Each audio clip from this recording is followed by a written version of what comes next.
that. The damage and the recovery already underway. Alyssa? Well, Kelly, just to give you an idea of how devastating Matthew was here in Volusia County, take a look at this one business.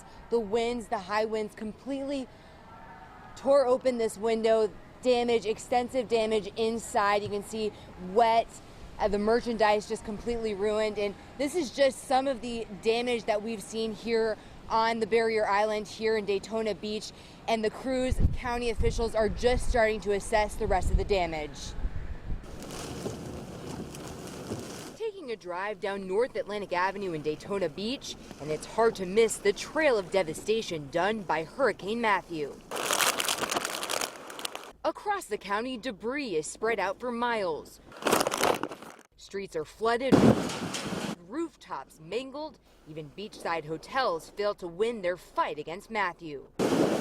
I was getting kind of stir crazy. Daytona Beach local Casey Ekstat came out Friday afternoon to see how his hometown and the beach weathered the storm. I figured I would take a walk down to the beach and see what the damages were. The curiosity got the best of me. He lives on the barrier island, and while he was under a mandatory evacuation, he decided to stay and fortunately stayed safe. Just the typical, down trees, a little bit of property damage. Not so bad as so much as I've seen before. But that's not necessarily the case for the rest of the island.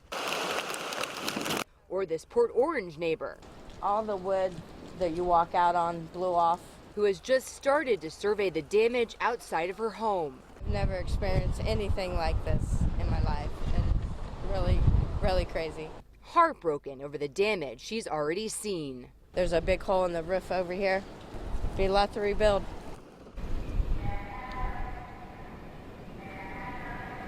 All right, and back out here live on Daytona Beach. We are not in the clear as far as bad weather. We're still feeling some very strong winds out here, on and off rain, and officials are urging people to stay indoors until they can clear these areas once they've assessed the damage to make sure there's no safety hazards or issues out here.